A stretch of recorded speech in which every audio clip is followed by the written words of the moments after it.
Hey, it's John Foss. I'm talking with Camille Kostek. We're talking about the new season of Wipeout.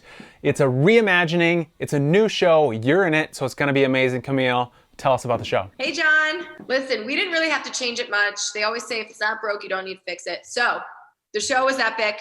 Shot in the same location as it was originally. We are out there in Santa Clarita. Let me tell you, it is its own atmosphere of itself. It's something new all the time, weather-wise. But as far as competition, the same Wipeout. They're just bigger and better. Same iconic big red balls are in the mix. So if you haven't tuned in yet, tune in. There's a lot more to say. And in another interview, I heard you say that you were actually vomited on by a contestant.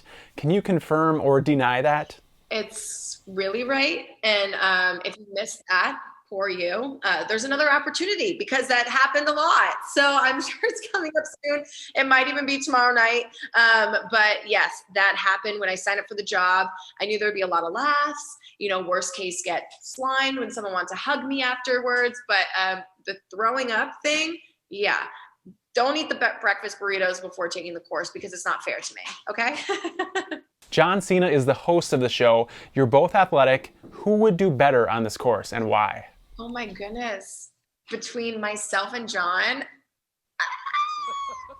I want to say me because I should be my own biggest fan, but I'm going to pick John. I feel like his athleticism really is just out of my league. So I really think I'm going with him.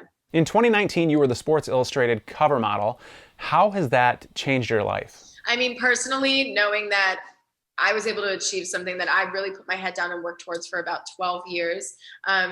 That just gave me the confidence to just keep going for it. Go for whatever it is that you want. I overcame a lot of obstacles to get into that position.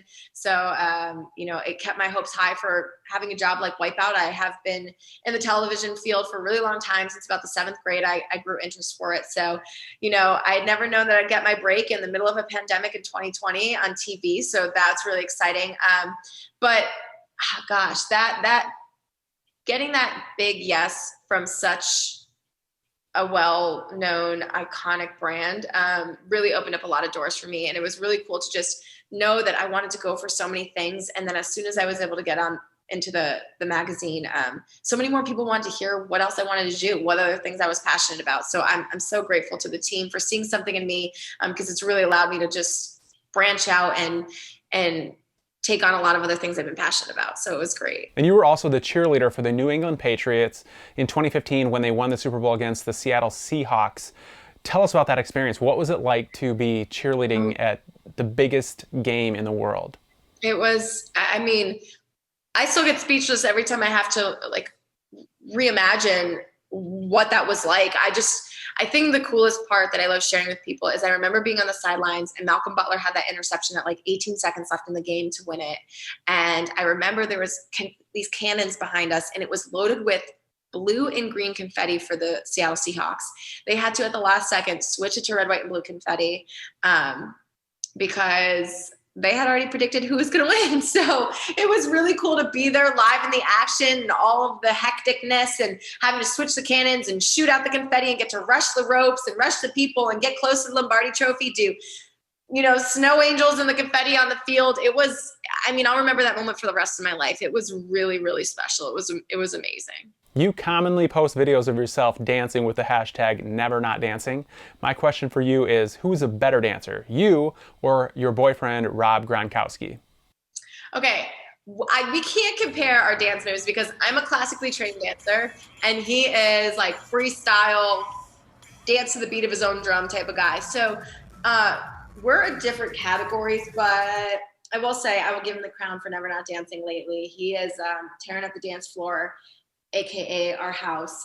For fun, yesterday we were just watching music videos and we were just taking turns dancing, and his moves are unlike anything that I've ever seen. And I do not take credit for them. I did not teach them to him. Those are his own. And he was recently on The Masked Singer and sang the song Ice Ice Baby by Vanilla Ice. I'm actually working on a documentary with Vanilla Ice right now. Oh my gosh. Is he a big Vanilla Ice fan? Oh, yes, he is. He loves that song. I think that he had some say in choosing that song, if I'm not mistaken. And he's a true fan. And if there was a problem, I'll solve it. Check out the hook by my DJ Revival.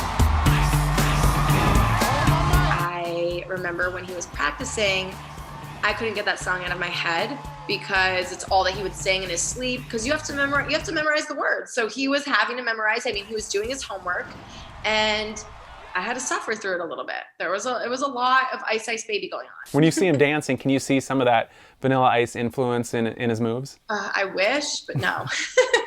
Is he going to come back to the Bucks? Yes. Oh yeah, he's back. We're still here. I'm talking to you from Tampa. Yes, he's here. He's back.